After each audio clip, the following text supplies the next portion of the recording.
Assalomu alaykum agayın. Mana bugün bizdin Bishkekte çoğun işlere olup atat. Yaxşı quvana turgan Tugolboy aka. Türk dildi ellerinde aytpa dedim aga biri. Türk memleketlerinin, Türk ellerinin birinci til formu ötüyor. Tarihte birinci jolu. Şu bayrıkı dep bizden Kırgız yerini tandap alışsa gerek. Şuga kuvanıp atabız mına köp alımlar gelip dünyada. Ana sizden şul kırdaldan faydalanıp bir ekstra. Mına yer su atalışları. Ananastika deyip bu ilmi tilde alganda. Ayabay talaş tartış bizde köpödü mına kişinin atların ulamele Saljanek aytkanday batırlarыбыз köpün ulamele atların koyup ölüp güzel almaştırıyor gımgut bolup kaldı. Şuga köp жылдан beri aytып жүрөсүz ошол bir pikiringizdi kaytalap aytıp koysoңуз bizge. Kırgızga kayrılıp. Benim jeke pikirimde el жашаган айылдарга, шаарlarga мейли адам аттарын койгонго мен каршымын. Анткени bir айылдан чыккан бирөөгө bir жылкы союп туруп коюп салат да андан 10 эсе кыйын киши чыкса кое албай отурат. Же тигини өчүрө албай, же буга ат бере албай. Ошон үчүн алардын тарыхый аттары бар. Кандай ат алса ошол бойдон калтырыш керек да. Adamlar gelip kete öğret. Bu ayıllar olsa kalıp da. Tarih boyunca. Buna geç öyle internetten okudum. Kadimki bizim Elmirbek bana caş kesinde ötüp etti. Göz görüş degen çoğun ayılı. Getmen töründe. O şonu ayılık at verdi. Al çoğun ayılı özü. Ana özünün caşoçularından narazı oldu. Elmirbek'te ansız da Kırgız bilet. Anın ordu var. O şol dövüşçülerden bağırın ele koyuversek mi? Harikatlar özgürlük etip var. Adamların atını ölçürüp öğrendim, başka formalarını izleş gerektir. Ova. Anın kitaplarını çıkarış gerek, kinosunu tartış gerek degende çıkarmacılığında çıkarmalarını işlep çıkış gerek, arkamda formalarga salış gerek. Oşonda ölbey arasında жүрген болот. Özünün önörüne jaraşar. Önörüne jaraşar. Anın atın bir jere koyup koyup kompay oturup örgenden anın atı işlebeyt. Oşol ayıldan başka yerge. Al bir ayıldın balası emas anın üstüne. Ova. Gülde Kırgızdıkı da. Anın başında da şu ataklı adamların atların tüvelka kaltırı boyunca mıyzam iştelip atkanda men oşonda da çırıldap aytkan. Adamların atların jer sularga koygonunu toktotуш керек. Себеби adam tügenbeyt, jer su tügenip kalat. Anан эмне кыласың? Бүт барын adamların atların koyup alıp andan Andan ko'ra алардын эстеликтерин койгула, китептерин чыгаргыла, өлбөй турган чыгармаларды жаратып элге улам кийинки муунга тартуулап жүрүп отуруш керек деп. Анан bizde de bir benim göz karашымча жаман adat пайда болду. Bir көчө мына проспектинин 3 бөлүп 3 адамга коюп атат деп. Жалтын башынан карасаңыз Айтматов, ортосу Манас, этеги башка bir эле көчө да. Эми бул оору башка жакта барбы жокпу билбейм. Bir жолу мен Агаркөйгө bir көчөнү издеп бардым да. Барып анан күнбатыш жагынан киргенде экинчи көчө деди. Мен кирдим. Окусам башка экен. Анан бул башка деп турбайбы? Десем жок ошол көчө экинчи. Жазылып турат башка bir кишинин аты жазылып. Көрсө ал көчөнүн бияк бети ошол кишинин атында экен деп мен издеген бияк бетинде экен. Эми мындай болбойт.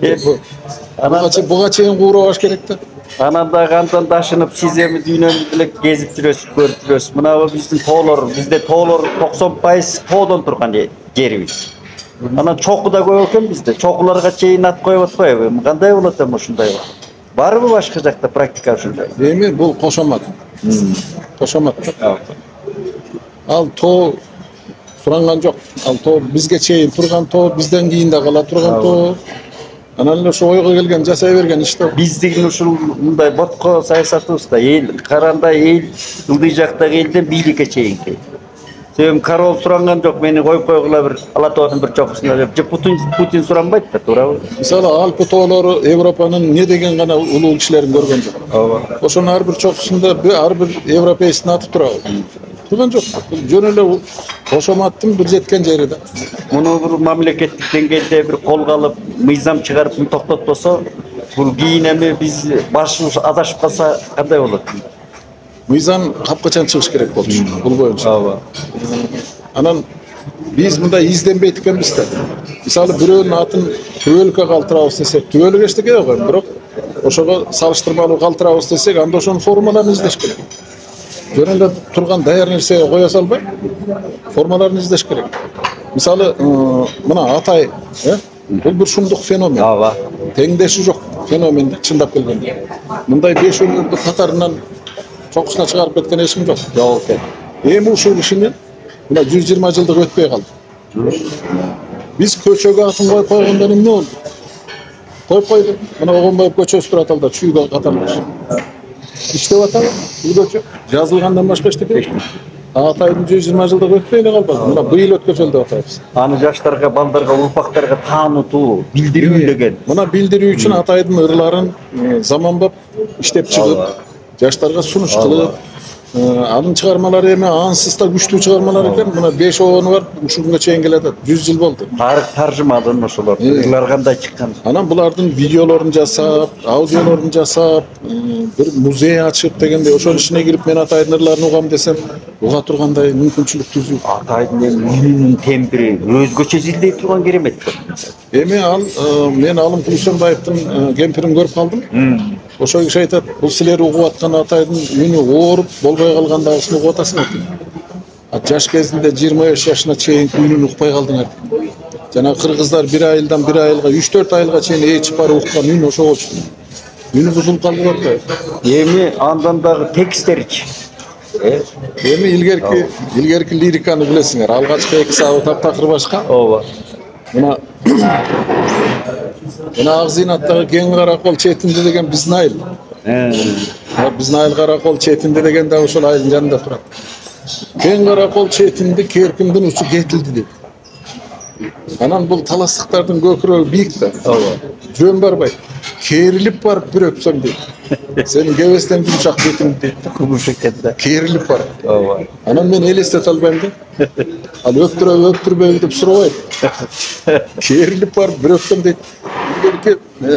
Кыргыздын лирикасынын 2 сабы башка, 2 сабы башка да, бирок ушул органикалык байланышта турат да ушулар баарынан кызыгы. Мына асманда учкан жагалмай жемин таба албайт. Жагалмай жөнүндө айтып аткан экен десеңер, анан ошол жерден да бурат, анан жаш өмүр өтүп кетеби, жашыруун соккон шамалдай. Кечинде дагы мынагы сый тамакта ушулар ырдалды, Атайдын бир ыры. Ой булбул ырдалды го, менимче. Комуз менен жаш кыз ырдады укмуш. Түрктөр ордунан туруп кол чапты. Эми мына биздин форумга каалоомуз, анан бул ушул бизде биринчи жолу өтүп атат. Сиздин көз карашыңызды, пикириңизди угалы. Эми жаңы мыйзам кабыл алынып, түрк элдеринин тил боюнча биринчи форуму Кыргызстанда өтүп аткан өзүңүз айткандай абдан символикалуу да, бул сыймыктуу нерсе. Чынында дагы ошол түрк тилдүү элдердин тилинин түпкүлүгү мына Алтайда жатат. Алтайда кыргыздарда жатат. Кырдыша, Түрктөр өзү ачык айтып атпайбы, биз кыргыздардан тарадык деп эле. Анан биз өзүбүз ошону өйдө алып чыга алдыкпы. Биз бир кезде империя курган, бир кезде каганат курган эл. Бүгүн шүмүрөйүп, ар кайсы элдин элчиси келсе ошого кошомот кылып отурабыз. Эми Көлбай байке экос кыска суроо, мында курч суроо. Мына бизге ушу тил мыйзамы кабыл алынбаса жаңы Лавров империянын бирден бир адамы кызматкери Лавров реакция жасады. Анан биз эле калтырып латын тамгасын өтө элек. Анан ошого да катуу менимче протест болгудай да, ушуга көз карашыңызды угалы. Биринчиден расмий тил деген мурдакы Советтер Союзу СНГ боюнча бизде эле калды. Бизде эле экен. Бизде эле. Атургай мына аскер базасы турган Тажикстанда да жок. Мен баягыда такташканбыз. Бул бир. Экинчиден кириллицада отурган жалгыз бизбиз. Эми ошол республикаларда рахмат деп, анан кийин бир кымдай эле бирдеме болсо, Мишелде биз калтырбыз да. Шовинисттик мамиледе бул өзү. Негизи мына Госдуманын бир дөпай депутат айтып атпайбы, ушинтип эле айтайын мен. Булар дейт, Свердловду, анан Ленин районун өзгөрткөн жатышат, орус тилине каршы иштеп атышат дейт. Орус тилин жок кылган жатышат. Эгер Свердловдун аты өчкөндө орус тили жок боло турган болсо, Лениндин аты өчкөндө орус тили жок боло турган болсо, анда Ленинградты эмне өзгөрттү? Анда тиги Свердлов эмне өзгөрттү? Анда орус тилин өлтүргөн турбайбы өздөрү? Анда ошондой суроо бериш керек. Муну өзүңөр өлтүрүпсүңөр орус тилин, биз эмес. Biz sen bayağı özüge aytkanda juda mişen ekemiz da azыр булар. Ошондон чыгуунун жолдору барбы? Ишен болбой эле жөнүндө көкүрөктөн намыс болуш керек да. Мына Советтер Союзу тарагандан кийин башка республикалардын баары өзүнүн тилин мамлекет тил деп алды, эч кандай расмий эмне кылып алды Россия? Кимди эмне кылып алды? Ооба. Биз өзүбүздө турбайбы анда? Өзүбүздө балаянын баары. Апара келди, рахмат. Мына басмачы дегенди ким ойлоп тапкан? Ооба. Орус ойлоп тапкан эмеспи? Кыргыздар өздөрү ойлоп тапкан. Орбашы, басмачы. Рахмат. Динмухаммед Кунаев айтканда, кыргыздын душманы кыргыз, казактын душманы казак. Мыкты айткан, мен дайыма келтирем. Рахмат. Түгөл бабай, аман жүрүңүз.